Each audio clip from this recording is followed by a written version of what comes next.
solo hablamos de cultura, la vivimos. Este es el espacio donde Colombia y Alemania se encuentran para compartir historias, tendencias, experiencias y preguntas que van más allá del idioma. En cada episodio exploramos temas que nos conectan como humanos y lo mejor, lo hacemos de la mano de invitados que tienen mucho por contar. Bienvenidos a Boardful, un podcast lleno de palabra. Dale play y acompáñanos en esta aventura cultural. Hola, bienvenidos y bienvenidas a Boardful Podcast, una realización de la UVH Medellín y el Instituto Goethe. Les saluda su host, Jessica Cardona, dándole también la bienvenida a nuestro gestor cultural, Sebastián. ¿Cómo estás? Hola, ¿cómo están? Un gusto estar acá, muy alegre por iniciar este proyecto con ustedes y bueno, con todas las energías en esto puestas. Claro que sí. Y por otro lado, nuestro gestor de comunidad, Juan Pablo Sepúlveda. ¿Cómo estás? Hola, por aquí Juan Pablo, Jessica, muchas gracias por la presentación, Sebastián también un saludo. Hola, Juan. Y bueno, también con las mismas expectativas y muchos ánimos de darle a eso a ver qué palabras fluyen de aquí. Claro que sí. Bueno, en nuestro primer capítulo de lanzamiento de podcast, vamos a empezar a sumergirnos un poco en el tema del día. Como ya lo habrán podido leer nuestros oyentes o los que nos van a escuchar prontamente, tiene mucho que ver con la palabra, con la escritura y cómo ésta se transforma a partir del idioma. Y sobre todo con una invitada muy especial que es María Cecilia Barbeta. Sebas, cuéntanos un poco de esta gran mujer. Bueno, María Cecilia Barbeta, que pues, vamos a tener como invitada en este podcast, a quien le vamos a hacer una entrevista y de alguna manera las conversaciones que vamos a tener van a girar un poco en torno a los temas que ella nos puede aportar. Es una escritora muy particular, nacida en Buenos Aires en 1972.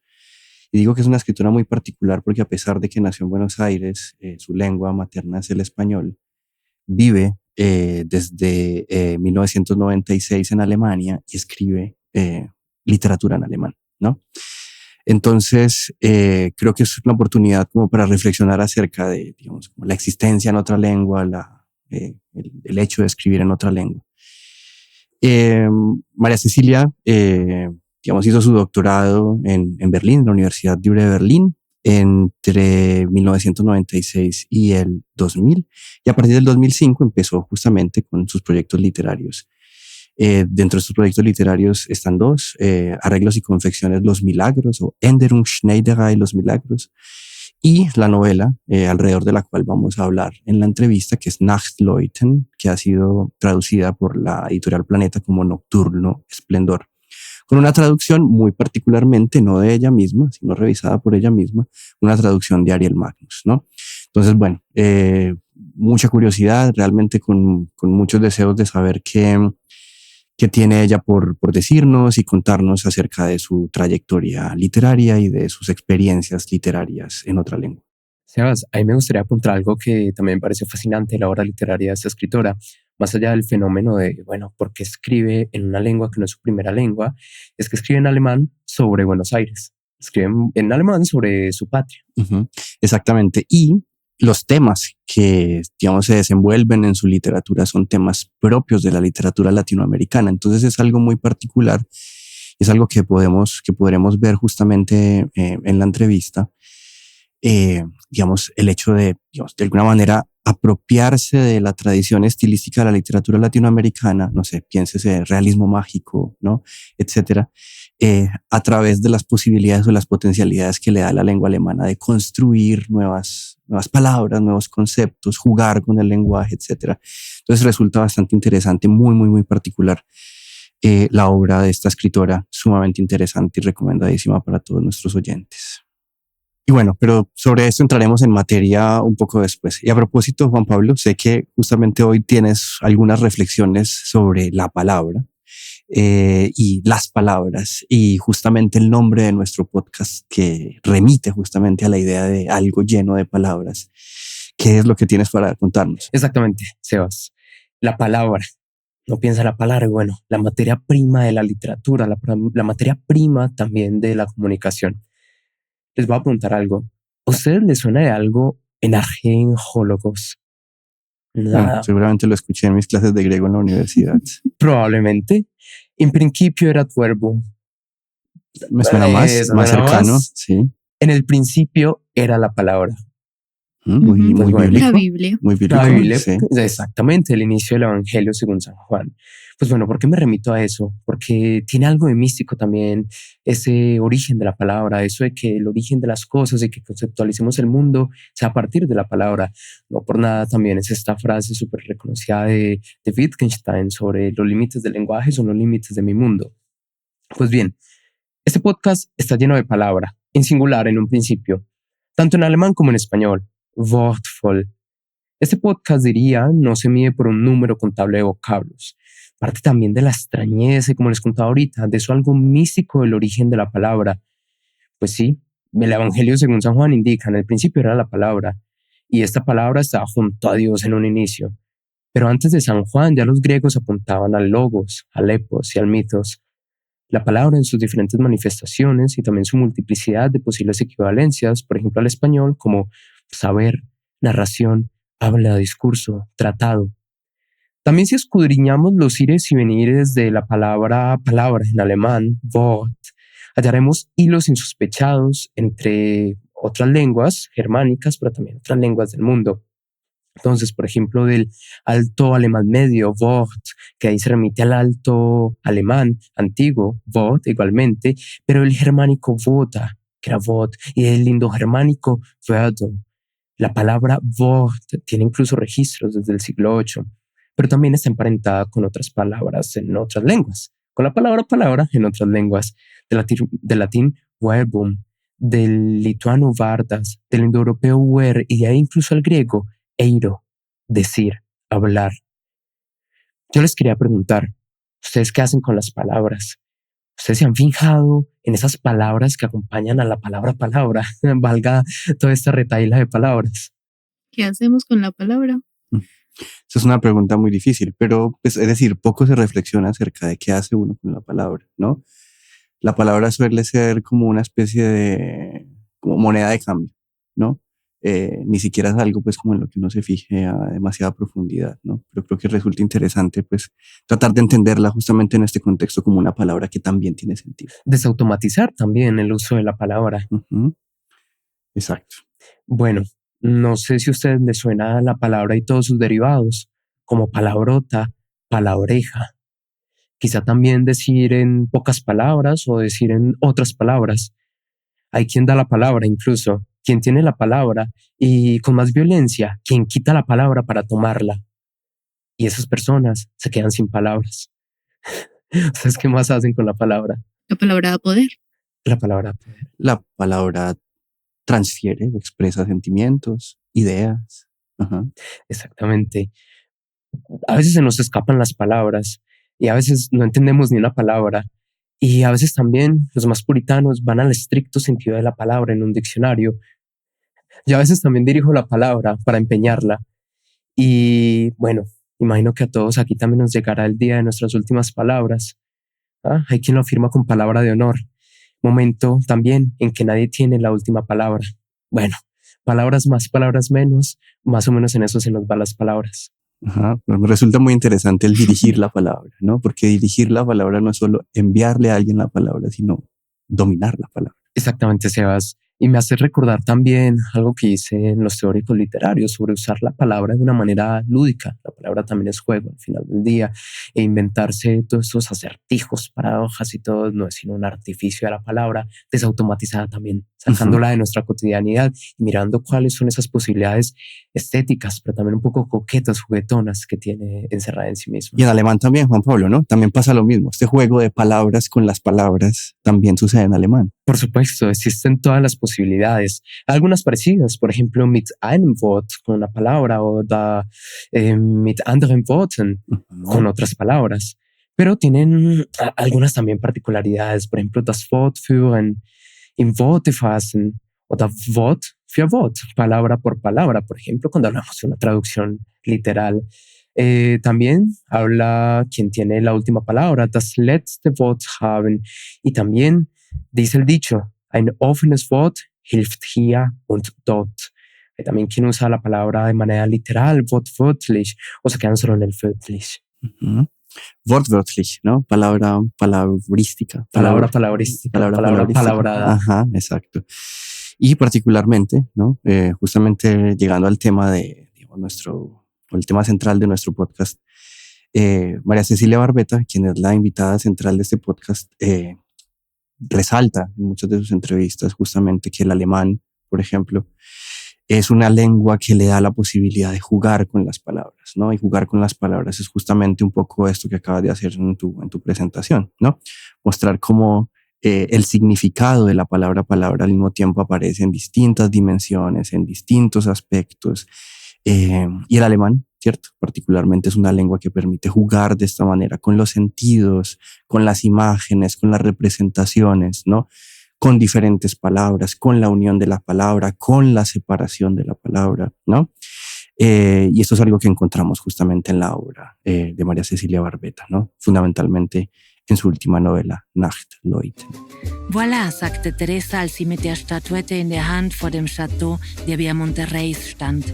Sie atmete tief durch, glaubte Pater Amaro predigen zu hören, klopfet an, so wird euch aufgetan, und siehe da, eine Uniformierte kam ihr entgegen und schloss das Tor auf. Die Angestellte hatte nichts zu sagen und führte deshalb die Klassenkameradin der Niña Ariadna durch den Vorgarten, an sattgrünen Pflanzen und jungen Gräsern, an den Duft exotischer Blumen und deren Nektar vorbei. Das helle Köpfchen des Institutos Santa Ana war in Aufregung wie ein Kolibri. Teresa schaute nach links und nach rechts. Am liebsten hätte sie die Facettenaugen einer Libelle gehabt. Sie wäre gern auf die Bäume geklettert, in denen die Zikaden zirpten, wäre nicht ihr Uniformrock gewesen, der Resonanzkörper der Mädchen, der, anstatt das Versprechen von Beinfreiheit einzulösen, beim ersten Ausfallschritt wie eine Kirchenglocke an die Pflicht gemahnte, sich zusammenzureißen.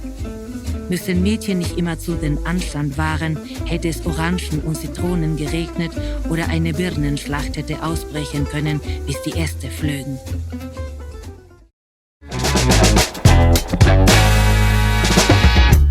María Cecilia, muchas gracias por aceptar esta entrevista con nosotros en este podcast y bienvenida a Medellín. Sebastián, un placer. Para mí es una gran satisfacción estar acá en Colombia, por primera vez en Colombia, por primera vez en Medellín. Encantada de estar en el podcast con ustedes. Vale, queríamos hacerte unas preguntas que tienen que ver, digamos, con tu comprensión de la literatura y también un poquito, digamos, que nos cuentes acerca de cómo llegaste vos a la literatura, ¿no? Y quisiera justamente empezar por ahí. ¿Cómo llegaste a la literatura? ¿Cómo fue ese proceso después de que dejaste Argentina, fuiste a Alemania y decidiste ingresar al mundo de la literatura? ¿Cuándo decidiste convertirte en escritora? Jamás. Jamás, nunca lo decidí concretamente. Creo que eso fue algo que me ayudó mucho, porque si hubiera tenido que decidir ser escritora, no lo hubiera decidido nunca, ya que no vengo de una familia en donde haya escritores o artistas, sino que mi mamá es maestra, que fue lo primero que yo hice. Me convertí en maestra de alemán. Y después en Alemania hice el doctorado en germanística, por querer tratar de aprender ese idioma extranjero mucho mejor de lo que podía. Y estando en Alemania y siendo argentina, fue bastante complicado poder quedarme allí, poder trabajar.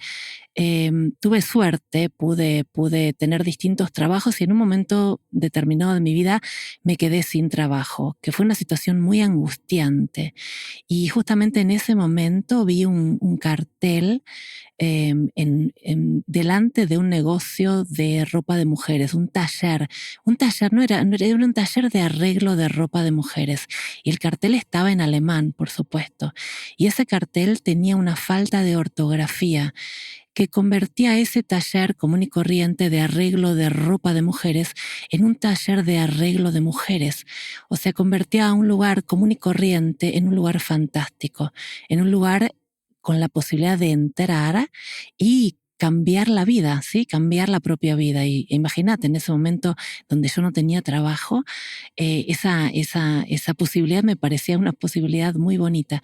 Así que regresé a mi casa y me puse a escribir una historia corta en alemán, justamente en ese idioma.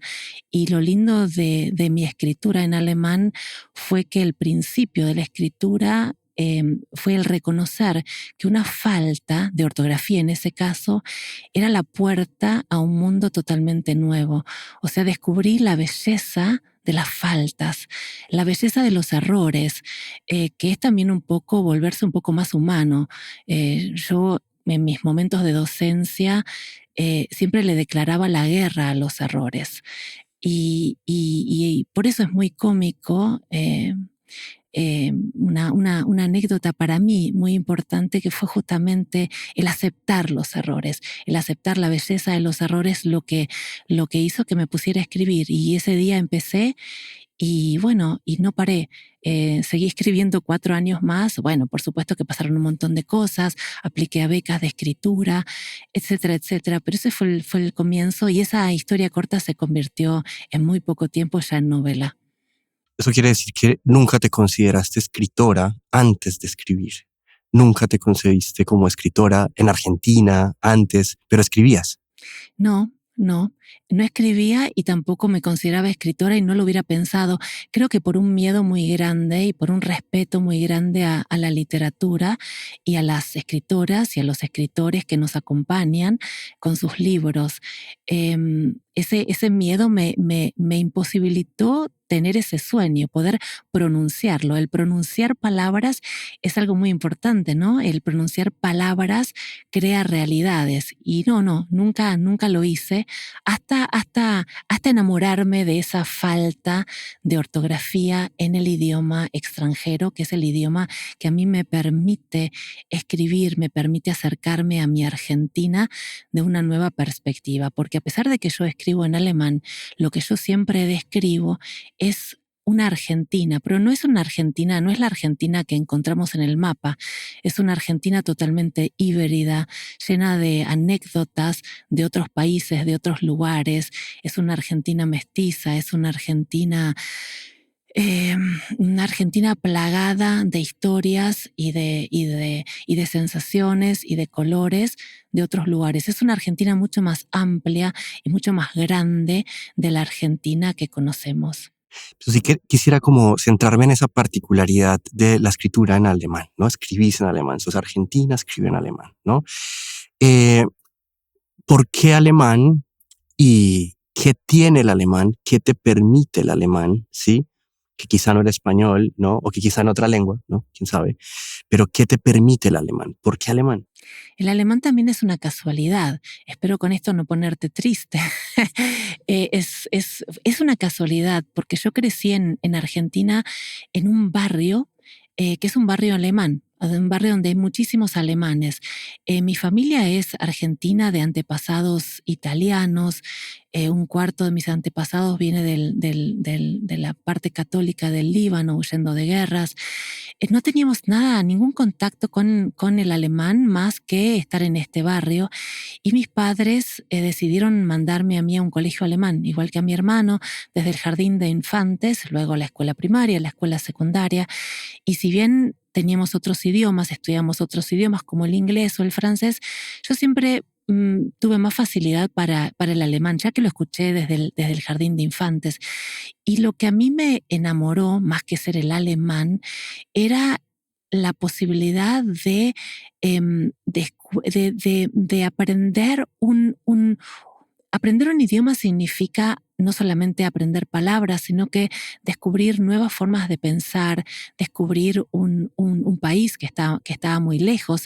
Durante muchísimos años, para mí, Alemania fue simplemente un país de las fantasías, porque imagínate, habiendo terminado mi profesorado de alemán en Buenos Aires, teniendo ya el título en la mano, hasta ese momento jamás había estado en Alemania, jamás me había confrontado con la verdadera Alemania.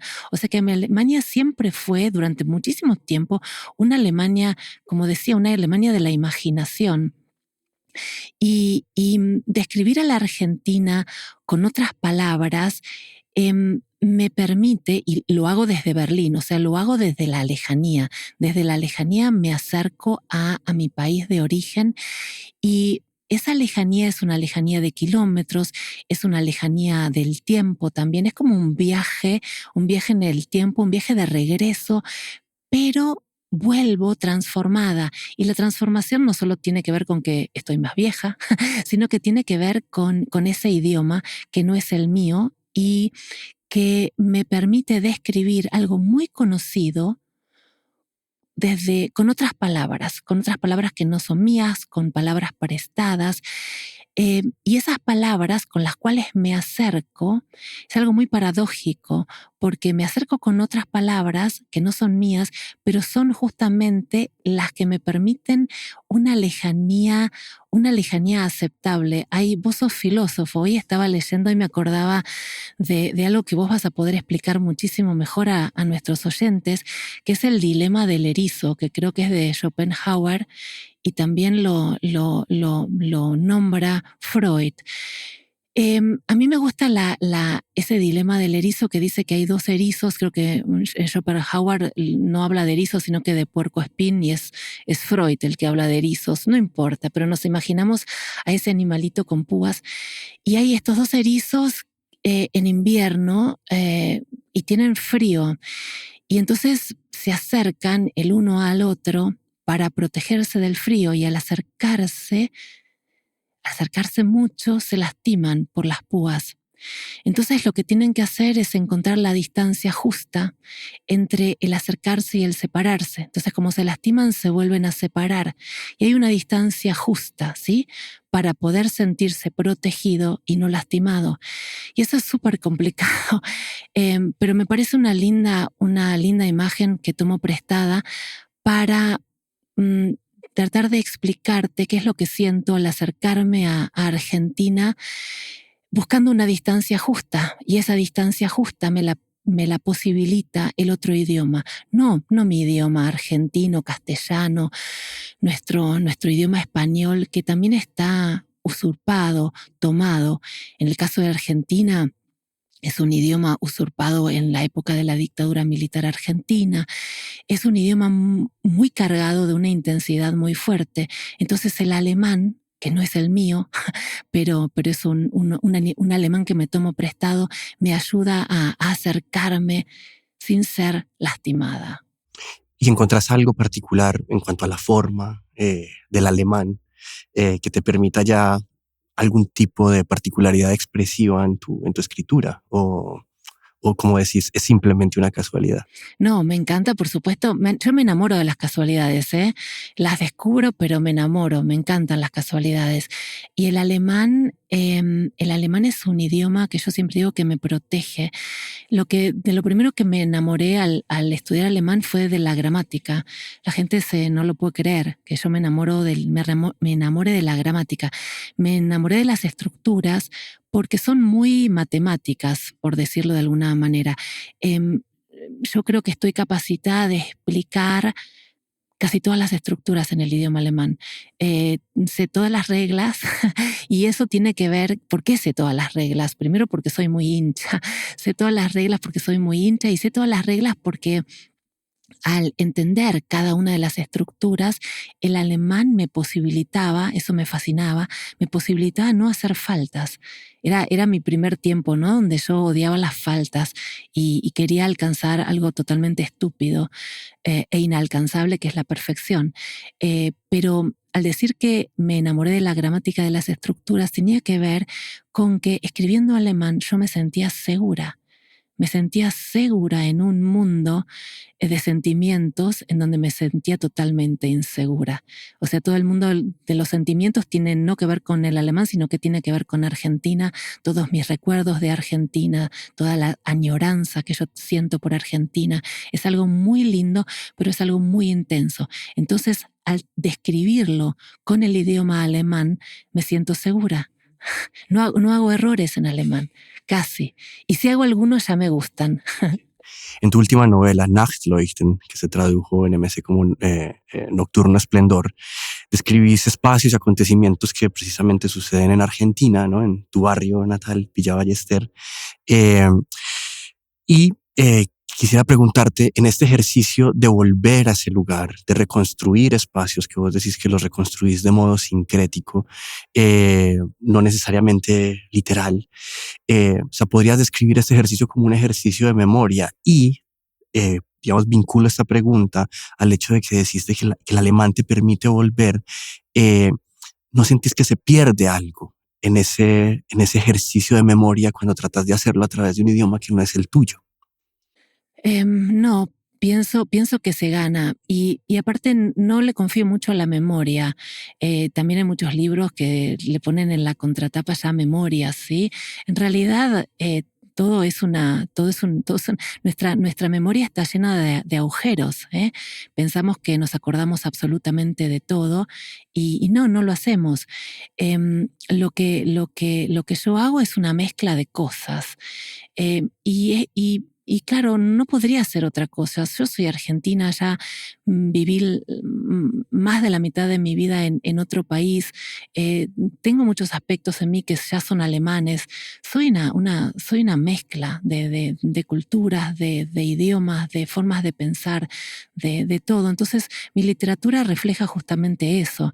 Claro, al situar una novela en Argentina, justamente en un periodo muy crítico y muy especial, que es el periodo de la antesala de la dictadura militar. Es una novela que se desarrolla justo antes de la dictadura, se desarrolla en los años 74, 75.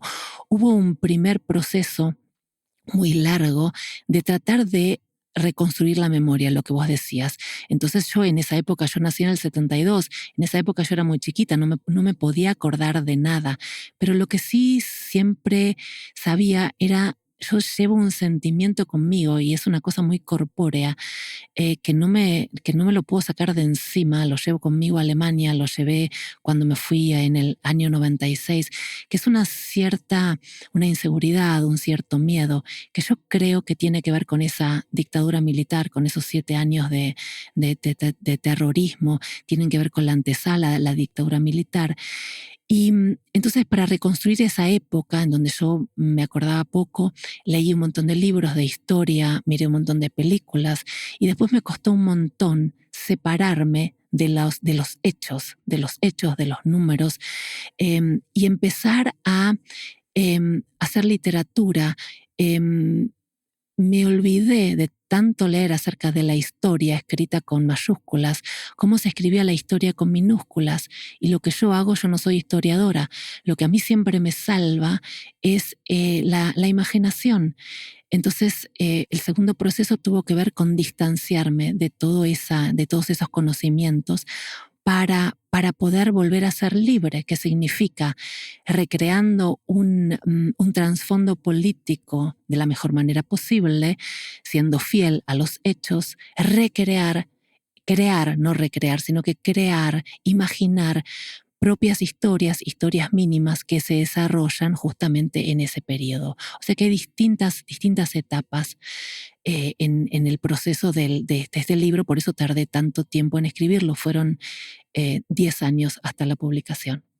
Ok, hablemos ahora un poco del presente de la literatura y de digamos, de tu actividad como escritora, ¿no? Y en general, cómo concebís la actividad de la escritura, ¿no? ¿Cómo percibís vos hoy la actividad literaria, ¿no? ¿Cómo la percibís desde el punto de vista personal, ¿sí? ¿Cómo la ves también como una institución social? Sí, me gustaría mucho saber cuál es tu opinión al respecto. ¿Qué función tiene la literatura hoy en día, ¿no? ¿Te ves cumpliendo una función en este mundo al escribir? Qué grandes palabras. Yo diría que, lo que a mí respecta, siempre diría que no. Pero sí entiendo muy bien a lo que apuntás, porque sí, considero que la literatura nos salva de muchísimas cosas. La literatura nos hace ser porosos. A mí me gusta la palabra porosidad. La literatura desdibuja en vez de dibujar, desdibuja fronteras, en este tiempo tan terrible de nacionalismos, tan aguerridos. Me gusta crear una Argentina que es una mezcla de Alemania. En Nocturno Esplendor hay muchos, algunos no muchos, pero hay algunos detalles importantes que vienen de México, porque estuve casualmente en México antes de escribir la novela. Cosas bonitas que descubrí en México las trasplanté a la Argentina, como por ejemplo una leyenda de un árbol que se llama el árbol del vampiro y se encuentra en Guadalajara, está en mi Argentina. Eso me parece importante, desdibujar fronteras. Y la literatura, sí, para mí tiene algo importantísimo, que es... cuando hablo de la literatura, ya hablo menos de la escritura, sí hablo menos de mí, hablo muchísimo más de la lectura. Cuando uno abre un libro, se entra en un mundo que generalmente suele ser un mundo distinto al de uno y comparte experiencias con personajes totalmente distintos a lo que es uno. Eso me parece algo productivo porque uno va aprendiendo a ser empático, va saliendo de sus propios casilleros para ensancharse. Y yo escribo porque es un ejercicio para mí literario. Escribo con mucho amor y con mucho placer. Y escribo también con mucha lentitud. Soy una escritora que vive...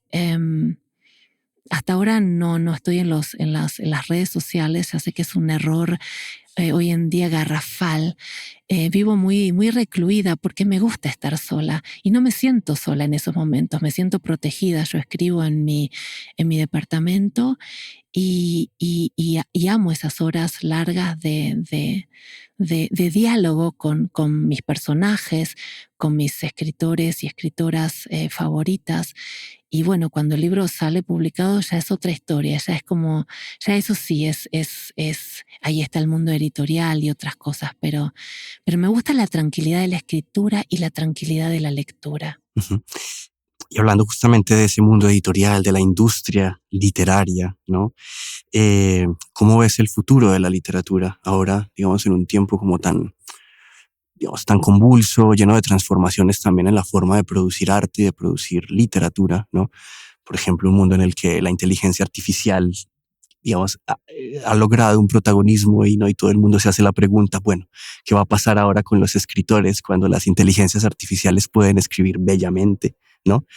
No sé si has reflexionado un poco al respecto, cuál es el futuro de la escritura, ¿te ves a vos en ese futuro ocupando un rol? Espero que sí. Espero poder seguir viviendo de la literatura, pero como te comentaba, soy bastante anticuada y también soy a veces bastante pesimista. Me dan miedo todas estas transformaciones tan rápidas. Pues siempre hubo transformaciones, por supuesto, durante todo el tiempo. Solo que estas transformaciones que estamos viviendo, tengo la sensación, tal vez porque ya pasé los 50, que estas transformaciones son cada vez más rápidas. Pero ¿sabes qué? Cuando empiezo a pensar en estas cosas y me desespero de angustia y de no saber, digo, en realidad a uno no le queda otra, como decimos en Argentina, no nos queda otra, porque ¿qué otra cosa voy a hacer? Yo amo lo que hago y voy a seguir haciendo lo que hago y siempre con esperanza. Y si hay gente que piensa como yo, la gente va a seguir leyendo. Claro que hay gente que también lee menos o lee textos más cortos, menos complejos, pero tal vez lleguemos a un punto en donde volvamos a revalorizar estas cosas que parece que ahora las estamos perdiendo un poco. Como hablabas de la industria de editorial, te cuento un poquitito sobre mi editorial alemana, que lo que está haciendo es producir libros, y no es la única editorial que lo hace, sino que apuntar al libro y producir libros mucho más bellos. Tratar de hacer del libro realmente un objeto para animar a esa gente que por ahí lee un poquitito menos, animarlos con libros bellos a volver a agarrar los libros, a tenerlos en la mano, a hojearlos, a volver a sentir por ahí el olor a papel y por supuesto ya no envolviendo los libros en plástico, ¿no es cierto? Nos vamos adecuando a los tiempos y tratamos siempre cada uno desde su punto, desde su perspectiva de tomar las mejores cosas que podemos y las que no están tan bien, bueno, dejarlas de lado. Uh-huh. María Cecilia, te agradezco muchísimo por tu tiempo, te agradezco mucho por la visita y espero que nos volvamos a encontrar en este espacio. Ojalá, si Dios quiere. Muchas gracias a vos, Sebastián.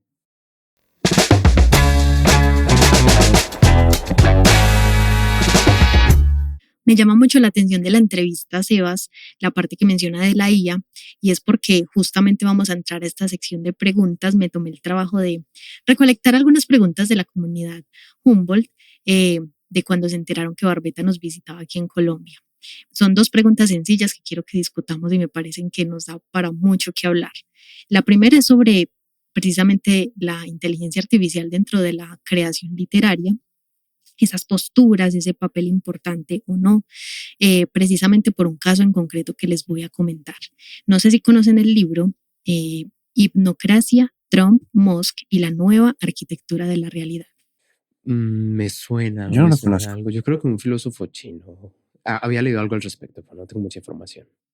Sí, Juan Pablo, justamente este filósofo contemporáneo se llama Jian Wei Shun. Es uno de los filósofos contemporáneos más mencionados en este momento de lo que llevamos del 2025 por este libro que les comento actualmente. Y es que en febrero ya lo estaban mencionando en congresos, varios incluso congresistas, filósofos, todos los, digamos, los grandes pensadores de la actualidad estaban citándolo en muchos espacios. Y resulta que al momento de que una periodista italiana estaba buscando información para, digamos, entrevistar a este autor y se dio cuenta que en realidad no existe. En realidad este libro lo escribió un italiano llamado Andrea Colamedici y él es un editor, es escritor y en conversaciones con una inteligencia artificial empezó a armar todo este mundo, toda esta narrativa como de este libro y prácticamente creó todo un personaje. Entonces es como que, bueno, si bien el personaje no es real, vale la pena como poner en discusión si realmente el impacto del libro fue tan grande, si nos puso a pensar, si puso a citar muchas de las frases, porque precisamente este libro habla de cómo las nuevas tecnologías permean todos los ámbitos de la sociedad. Controlan las narrativas sociales, los escenarios políticos y nos crean esta nueva realidad de la que todos ya hacemos parte. Entonces, ¿tiene menos validez la inteligencia artificial dentro de la creación literaria o de qué depende esa validez solo porque ella sea o no una, digamos, un elemento pensante o no, ¿cierto? Como desde el sentir, desde su origen, como de qué depende esto. Tu planteamiento me hace recordar una anécdota propia, y es que cuando era un joven imberbe de 13, 14 años y quería escribir poesía, creía que quería escribir poesía, usaba diccionarios de palabras que rimaban y me sentía sucio. Y yo decía, pero ¿será que esto lo hace menos auténtico tener la ayuda de un soporte extra? Eso me hace pensar mucho en los límites de hasta qué punto ese otro elemento externo que influye y de alguna manera apoya mi escritura realmente la está contaminando en ese sentido peyorativo de cuando deja de ser mío y comienza a ser como una masa amorfa de, bueno, claro, es que en este caso la inteligencia artificial, por cómo funciona con todas esas bases de datos, de textos que procesa, crear neuronas, redes neuronales de información. Bueno, ya eso es obviamente otro nivel, pero claro, los límites no son tan claros. ¿A qué punto ese soporte externo empieza a contaminar y a consumir lo que yo escribo? Entonces, yo creo que alrededor de la inteligencia artificial y no solo pues respecto del tema que es la creación literaria, pues hay posiciones optimistas y posiciones pesimistas o escépticas, ¿no? Pero, digamos, lo que hay que decir es que en términos artísticos o literarios, digamos, el problema con la inteligencia artificial es que, digamos, tradicionalmente el arte interpela desde el punto de vista de la creación, que trae detrás de sí una experiencia. Es decir, cuando yo leo un poema, siento que ese poema tiene un sentido y me dice algo en alguna medida porque asumo que quien lo escribió tenía una experiencia, ¿cierto? Una experiencia que transmitió en el poema, ¿cierto? Eso algo que tenía para decir era algo que él había vivido, había sentido, había pensado, había tramitado, etcétera. Un poema escrito por inteligencia artificial no es un poema que tenga detrás de sí una experiencia, ¿no? En esa medida es como si las palabras de alguna manera quedaran desintegradas digamos, como del contenido propio de la experiencia humana y quedaran reducidas a su último significado. La pregunta aquí es si eso es literatura, si la literatura es simplemente un compendio de palabras producidas que tienen un sentido entrelazadas entre sí o concatenadas entre sí, al margen de la experiencia humana, ¿cierto? Porque si algo tiene particular el arte, y el arte en la humanidad es justamente eso, que trae detrás de sí una experiencia, ¿cierto? En estos días que veía justamente este boom de imágenes de inteligencia artificial, pensaba en eso, ¿no? Pensaba que, bueno, lo que hay detrás es la experiencia humana, porque lo que hizo la mayoría de la gente fue poner sus fotos para que quedaran todas como estas películas de estudio Ghibli, ¿no? Entonces, me parecía muy particular que realmente lo que está detrás de la inteligencia artificial es lo humano, ¿cierto? Pero si algo nos vincula particularmente con las creaciones literarias es el hecho de una relación muy íntima con lo que esa persona dice, ¿cierto? Esa relación muy íntima es algo que no lo puede reemplazar ninguna inteligencia artificial, ¿no? Es decir, no quiere decir eso que tengamos que ser absolutamente escépticos en términos literarios con la inteligencia artificial. Creo que puede ayudar muchísimo a escribir, a producir, a pensar una obra, a articular, ¿no? Es decir, es una herramienta que hay que dominar, que hay que controlar, ¿no? Que hay que, si se me permite la expresión, esclavizar, ¿cierto? Hay que esclavizar la inteligencia artificial para que nos sirva justamente o potencie las artes que ya tenemos. El gran problema para mí fundamentalmente es que ahora entran ellas a reemplazar la producción artística y eso es lo que me parece problemático. Es saber sobre todo hasta qué punto dejarla ingresar, ¿cierto? Porque, por ejemplo, en este tema que mencionabas de las imágenes de estudio Ghibli, pues expresamente el estudio dijo como que, bueno, ya dejen de hacer esto porque este es nuestro trabajo, o sea, ¿cuánto nos demoramos en hacer esta imagen, en hacer ciertos fotogramas, en crear una técnica que ya es global? Para que simplemente ya con un clic la generes y no tengas la conciencia de que, bueno, si tú te quieres ver ilustrado, le puedes pagar a un ilustrador. Si tú te quieres ver de cierta manera, le puedes pagar a un fotógrafo, pero ya eso, ya como todo es tan fácil, entonces ya no hay un esfuerzo de que, o al menos la gente del común no lo ve así, como que necesito de esta persona que me lo haga, sino como que eso lo hacemos con IA, ¿cierto? Entonces como que también va, una cosa es que incluso los artistas la implementemos dentro de nuestro oficio, pero la gente del común no va a implementar dentro de su oficio a nosotros, sino que también la va a utilizar para su beneficio y ahí es que va preocupando un poco la cosa, ¿cierto? Yo creo que esa es una cuestión que nos atañe a la humanidad y que nos ha hecho preguntarnos, diría que desde el siglo XIX aproximadamente, la primera revolución industrial, y es cómo ahora tenemos los medios y la capacidad técnica para reproducir muchas cosas, independientemente si son productos para el consumo, por ejemplo, pues, alimentos a través del procesamiento o prendas de vestir, pero que tiene un matiz especial y muy diferenciado cuando se habla de arte, cuando reproducimos, por ejemplo, obras de arte a un nivel masificado. Es como, claro, está la pregunta de, ¿se pierde la esencia cuando ya hay mucho de algo? Es que también deja de ser como tan diferenciador, como que empezamos a ver, hay demasiadas cosas y a veces muchas cosas se parecen, pero también por otro lado entra la discusión, bueno, como que se parece, pero es la esencia de este artista y la esencia de este artista. Entonces, como que es diferente en cada caso. Y, y yo creo que es válido aquí mencionar lo que yo les había mencionado alguna vez de Walter Benjamin, que es sobre la reproductibilidad técnica. Y es como el arte de por sí, cuando se crea todo tipo de arte, tiene un aura. El aura para él es, digamos, la experiencia del artista. Y como cuando estamos exhibiendo una obra que ya es producida en masa, que no es tan exclusiva o que está creada por otra cosa que no tiene tanta alma, yo le digo así, pues ya pierde como que qué estoy leyendo ahí, estoy algo técnico, es simplemente un dibujo o es simplemente una foto que genero ahí.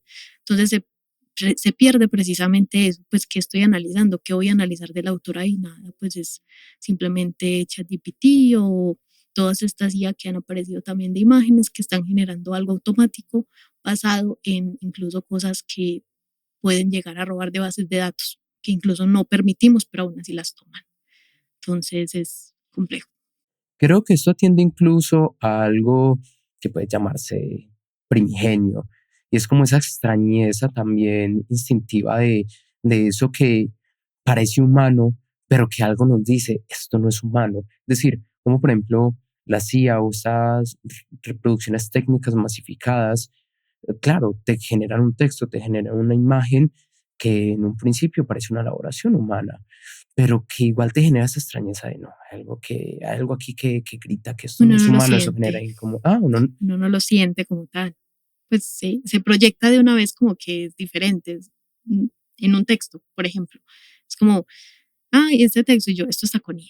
Pues yo lo identifico se fácilmente. siente cierta artificialidad, ¿cierto? Como que sí, hay un algo, pero que no es consciente principalmente, como que no dice, "Hmm, eso tiene una rareza que me hace sentir esa extrañeza de esto no es producido de manera humana". Aunque es curioso, pues porque la inteligencia artificial es producto de la humanidad, ¿cierto? Entonces digamos, ahí está la paradoja. Lo que ella produce, uno podría decir estadísticamente la inteligencia artificial procede de la siguiente manera, ¿no? Recoge, tiene una gran capacidad de estadística de acumular datos y de sintetizar información y en el resultado de la síntesis de esa información producir algo que parece muy humano. Ese es el funcionamiento de una inteligencia artificial. En esa medida, lo que hay detrás de la inteligencia artificial es humanidad, uno podría decir, historia, humanidad, experiencias humanas, conocimientos, datos humanos. El gran problema es pensar que esa síntesis mecánica y técnica de esa información puede reemplazar la producción experiencial de arte, ¿cierto? Yo creo que ahí está el problema, ¿sí? Sigue siendo un gran mecanismo de gestión de información, pero creo que es un muy mal mecanismo de creación artística. Es verdad, y yo creo que para resumir, la idea no es ponerle tampoco una bomba a la IA y que se destruya, y no, ya la tenemos aquí, la podemos emplear, la podemos utilizar, vemos también cómo se vuelve una herramienta para nuestras labores también cotidianas, nuestras labores también profesionales, incluso artísticas. Esto entonces también lo ligamos con la segunda pregunta que vamos a analizar aquí, que engloba mucho lo que estaba diciendo Sebastián. ¿Está la palabra sufriendo una deshumanización, una banalización desde la perspectiva de la tradición oral y escrita? En el caso de las IAs, dices, yo creo que sí, sobre todo, es decir, no porque ella venga banalizada, yo creo que es más bien cuando la gente cree que o confunde o toma el producto de las inteligencias artificiales por arte, ¿cierto? Creo que es ahí cuando me parece que digamos, ocurre una banalización justamente del potencial de la palabra, porque se desliga a la producción de la palabra de su contenido humano, ¿cierto? Y su contenido humano es el contenido experiencial, como vengo diciendo pues desde el comienzo. Cuando a la palabra se le quita la experiencia, queda el fonema, el grafema, ¿cierto? La palabra escrita sin más, y eso no tiene ningún sentido, o sea, queda completamente desarticulada, pues, banalizada, si uno quiere. Y creo que hay algo que también tiene la inteligencia artificial en torno a los textos escritos, y es que tiene la capacidad de, a nivel protocolario, normativo, reproducir un texto de una calidad buena, es decir, con cero faltas de ortografía, con una extensión de frases que sería aceptable, con una articulación gramatical, sintáctica, que uno diría, bien, eso realmente se ciña a toda esa normatividad. Sin embargo, claro, la variación en el habla, en la escritura, incluso hasta las faltas de ortografía son tan humanas que nos extraña esa perfección de puntuación ortográfica nuevamente. Es como se ciñe más a las reglas que nosotros mismos como humanos, que de alguna manera las hemos estipulado. Ujú. Sí, una inteligencia artificial musical puede componer algo muy parecido al Requiem de Mozart, pero ninguna composición de una inteligencia artificial va a tener el significado que tuvo para nosotros el Requiem de Mozart cuando lo escribió en su lecho de muerte, ¿cierto? Entonces, digamos, si uno le quita a las creaciones artísticas el elemento histórico, el elemento humano, el elemento experiencial, sin duda queda, digamos, queda desarticulado, ¿no? Y en ese sentido creo que la inteligencia artificial aún le falta mucho para poder competir con la creación artística humana. Totalmente. Yo vengo también de un gremio muy publicitario, donde en las agencias de marketing estamos full utilizando inteligencia artificial para todo, pero no significa que desliguen, por ejemplo, el trabajo de un creativo gráfico o de un copy. Eh, Más bien, la IA lo que hace dentro del gremio de la publicidad es estructurar algo que después un equipo creativo va a armar y que va a armar un concepto súper chévere y que pueden salir campañas como las que sacan Jet o Festival u otras marcas que son muy conocidas aquí en Colombia. Entonces es más como hasta dónde, lo que mencionábamos al principio, hasta dónde la dejamos ingresar y cómo podemos seguirla aprovechando como otra herramienta, porque al fin y al cabo también se hacía esta misma mención cuando llegó el Internet, que todo lo consultábamos en libros, siempre íbamos a la biblioteca y de repente llega pues un medio que dice como que solo buscas aquí y ya te aparece la info. Y no significa que desaparecieron los libros, se transformaron a otra plataforma e incluso la gente sigue comprando libros físicos. Hay gente que va a decir, yo necesito el libro para leerlo de manera física. Creo que sí hay una cuestión fundamental en todo este meollo y es también la cantidad de información a la que estamos expuestos todos los días. Es decir, hoy en día la cantidad de paratextos de información textual y también en muchas plataformas que nos llega y que existe nos satura. Entonces ya no hay también como esa experiencia individual, sino que te llega pum, pum, pum, pum, un montón de información. Y voy a, por último, recuperar la frase de un amigo que me hizo caer en cuenta como, ¿en qué estamos viviendo? Vivimos perdidos en el hipertexto. Excelente. Bueno, y como dicen los alemanes, Alles hat ein Ende. Nur die Wurst hat zwei. ¿qué significa? Todo tiene un fin, solo la salchicha tiene dos. Muchísimas gracias por acompañarnos, gracias a Sebastián, Juan Pablo, por estar aquí conmigo. Siempre es un placer compartir estos espacios de palabra y construcción de conocimiento con ustedes. Muchas gracias. Nos vemos a nuestros escuchas. Y nos vemos en un próximo episodio. Muchas gracias también especialmente a nuestra invitada María Cecilia Barbeta, una mujer inspiradora en todo sentido y que nos entrega esa reflexión y esa nueva mirada a la cultura, al idioma y a la vida misma. Inspiradora en todo el sentido de la palabra.